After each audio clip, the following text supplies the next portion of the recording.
4ാം ക്ലാസ്സിലെ 1ാമത്തെ യൂണിറ്റ് മേരാഗർ പ്യാരാഗർ എന്നതിലെ ഖുഷി മനായ എന്ന പാഠത്തിലെ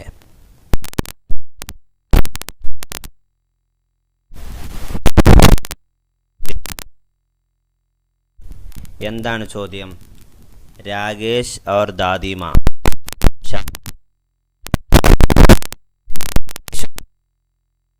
घरिലെത്തി.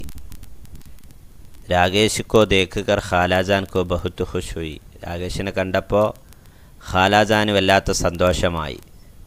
दोनों बातें करने लगे. രണ്ടാളും സംസാരിക്കാൻ തുടങ്ങി. बच्चों രാകേഷ് और ഖാലാജാൻ की गुफ्तगू तैयार कीजिए. രാകേഷും ഖാലാജാനും തമ്മിലുള്ള സംഭാഷണമാണ് ഇവിടെ എഴുതേണ്ടത്. സ്വാഭാവികമായിട്ടും നമ്മൾ ഒരാളെ കാണുന്ന സമയത്ത് അദ്ദേഹത്തോട് അദ്ദേഹത്തിൻ്റെ വിശേഷങ്ങൾ ചോദിക്കും.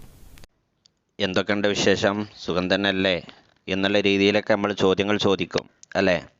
അപ്പോൾ അതുപോലെ തന്നെ ഖാലാജാനാണ് ഇവിടെ ചോദ്യം ചോദിക്കുന്നത്. രാകേഷിനെ കണ്ടപ്പോൾ രാകേഷിനോട് ചോദിക്കും, അരേ രാകേഷ് ആപ് കൈസേ ഹേ, അല്ലേ? എന്തൊക്കെയുണ്ട് വിശേഷം? അരേ രാകേഷ് ആപ് കൈസേ ഹേ. അപ്പോൾ സ്വാഭാവികമായിട്ടും എങ്ങനെയാണെങ്കിലും സ്വാഭാവികമായിട്ടും അവിടെയുള്ള ഉത്തരം എനിക്ക് സുഖം തന്നെയാണ്, മേ ഠീക് ഹൂം, എനിക്ക് സുഖം തന്നെയാണ് എന്നതിന് എങ്ങനെയാണ് പറയാ? രാകേഷ് പറയാ മേ ഠീക് ഹൂം, എനിക്ക് സുഖം തന്നെയാണ്. ഖാലാജാന് ചോദിക്കുകയാണ്, പിന്നെന്ത് ചോദിക്കുക? കല്യാണ വീടാണ്. അപ്പോൾ കല്യാണവുമായി ബന്ധപ്പെട്ട ചോദ്യങ്ങളാണ് അവിടെ വരേണ്ടത്. ഖാലാജാന് ആ സമയത്ത് ചോദിക്കുക, എന്ത്? ക്യാ ആപ്പ് ഖാന ഖായ? രാകേഷേ, നീ ഭക്ഷണം കഴിച്ചോ? ക്യാ ആപ്പ് ബിരിയാണി ഖായ? ബിരിയാണി കഴിച്ചോ? അതല്ലെങ്കിൽ ക്യാ ആപ്പ് ഷർബത്ത് പിയ? നീ ഷർബത്ത് കുടിച്ചോ? എന്ന രീതിയിലൊക്കെ ചോദ്യങ്ങൾ ചോദിക്കാം. അപ്പോൾ രാകേഷ് അതിന് മറുപടി പറയണം. രാകേഷിന് മറുപടി പറയാം, ജി, അല്ലേ? ജി ഖാന ഖായ, ഭക്ഷണം കഴിച്ചു. ബിരിയാണി ഖായ, ബിരിയാണി കഴിച്ചു. ഷർബത്ത് പിയ, ഷർബത്ത് കുടിച്ചു. ഇതിലേതെങ്കിലും മതി, അല്ലേ? ഏതെങ്കിലും ഒരു ചോദ്യം അവിടെ രാകേഷിനോട് ചോദിക്കുന്നതായിട്ട് അതിൻ്റെ മറുപടി കൊടുക്കുക. അതിനുശേഷം ഖാലാജാൻ ചോദിക്കുക, ബിരിയാണി കൈസേ തേ, അല്ലെങ്കിൽ ഖാന കൈസേ ഹേ, ഖാന കൈസേ ഹേ, എങ്ങനെ ഉണ്ടായിരുന്നു? രാകേഷിന് പറയാം, വളരെ നന്നായിരുന്നു. നമുക്കൊന്ന് നോക്കാം.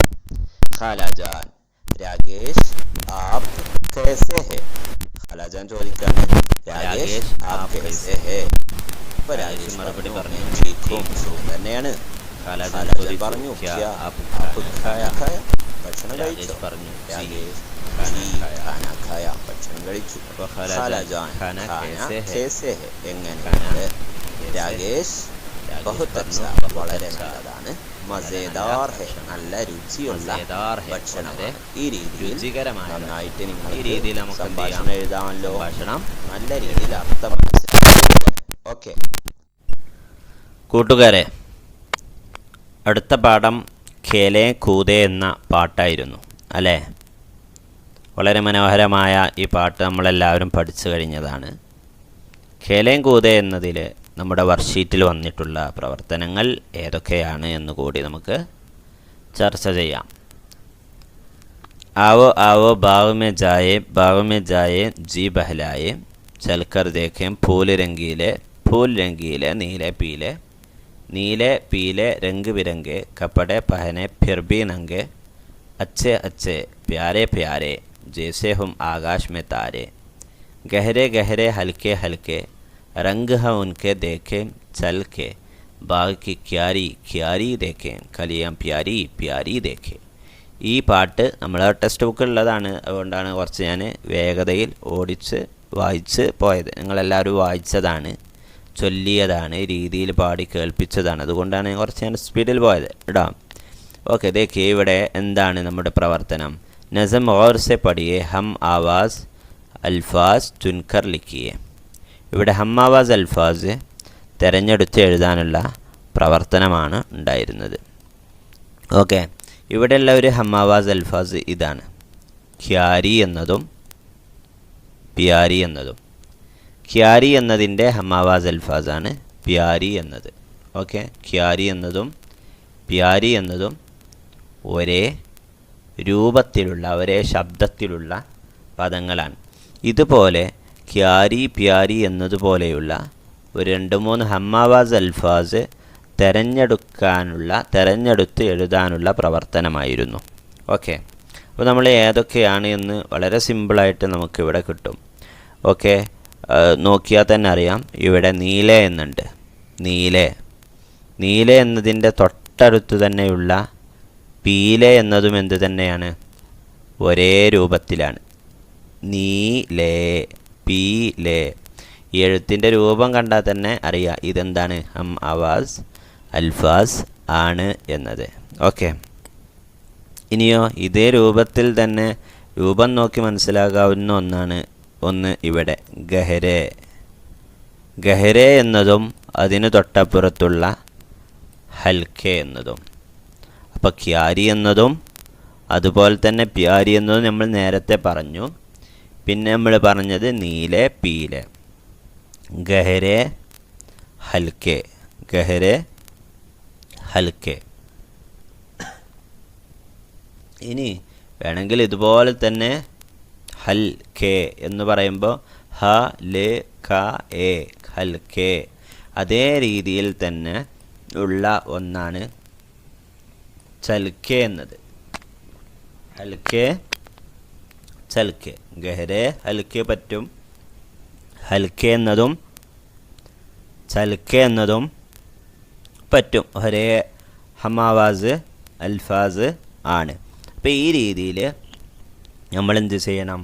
ഇവിടെ താഴെ ഹമാവാസ് അൽഫാസ് ഇതിൽ നിന്ന് തിരഞ്ഞെടുത്ത് എഴുതുക.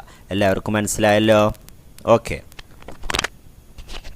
പ്രിയപ്പെട്ട കുട്ടികളെ, മേരാഗർ പ്യാരാഗർ എന്നതിലെ ഖേലോം ഖൂദേ എന്നത് പാഠത്തിലെ അടുത്തൊരു പ്രവർത്തനം നമുക്ക് നോക്കാം. ബാക്കി തസ്വീർ ദേഖിയേ, ഇസ്മേ ക്യാ ക്യാ ഹെ, ചന്ദ് അൽഫാസ് ലിഖിയേ. ഇവിടെ ഒരു ബാഗിൻ്റെ ചിത്രം കണ്ടിട്ടുണ്ട് അല്ലേ? മനോഹരമായ ഒരു ചിത്രമാണ്, വളരെ രസകരമായ ഒരു ചിത്രം. ഈ ചിത്രത്തിൽ എന്തെല്ലാമാണ് ഉള്ളത്? ചന്ദ് അൽഫാസ് ലിഖിയേ. ഇവിടെ കുറച്ച് പദങ്ങൾ എഴുതണം. ഒരു ഉദാഹരണം ഇവിടെ ഗുലാബ് എന്നുണ്ട്.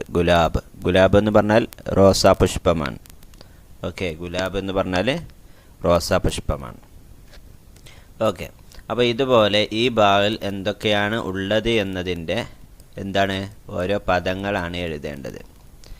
ഇവിടെ എന്താണ്? എക് ലഡ്ക ഹെ. അപ്പോൾ നമ്മൾ ഇവിടെ നമുക്ക് ലഡ്ക എന്ന് എഴുതാം. അതുപോലെ തന്നെ ആരുണ്ട്? ലഡ്കിയുമുണ്ട്. ലഡ്കി എന്നും എഴുതാം. പിന്നെ ബായിലുള്ള പ്രധാനപ്പെട്ട ഒരു സംഗതി എന്താണ്? ജി ഹാ. എന്താണിത്?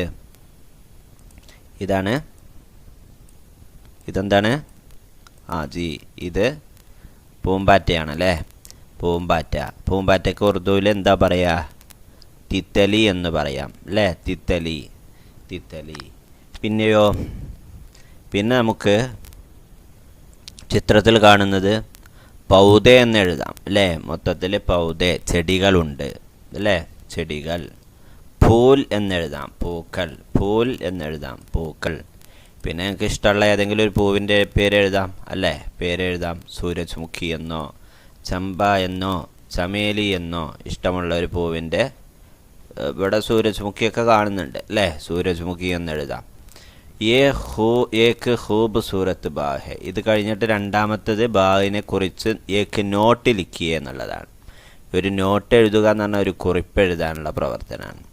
കുറിപ്പെഴുതുമ്പോൾ ഇതിൽ നിന്ന് ഉപയോഗിച്ച പദങ്ങൾ ഉപയോഗിച്ച് നമ്മൾ എന്തെഴുതാം? ഓക്കെ, അതിനെക്കുറിച്ച് എഴുതാണ് വേണ്ടത്. ഖൂബ്സൂരത്ത് ബാഗ് ഹെ. ഏക്ക് ഖൂബ്സൂരത്ത് ബാഗ് ഹെ. ഇനി വളരെ സിമ്പിളായിട്ട് നമുക്ക് എഴുതാവുന്നത് ബാഗ് മേം.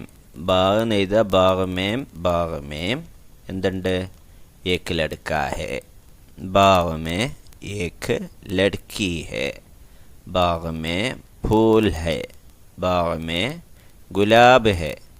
बाग में रंग बिरंगी फूल है. പല നിറത്തിലുള്ള പൂക്കളുണ്ട്. രംഗ് ബിരംഗി ഫൂൽ ഹെ. പല നിറത്തിലുള്ള പൂക്കളുണ്ട്. ഈ രീതിയിൽ ബാഗ് മേ തിത്തലിയാ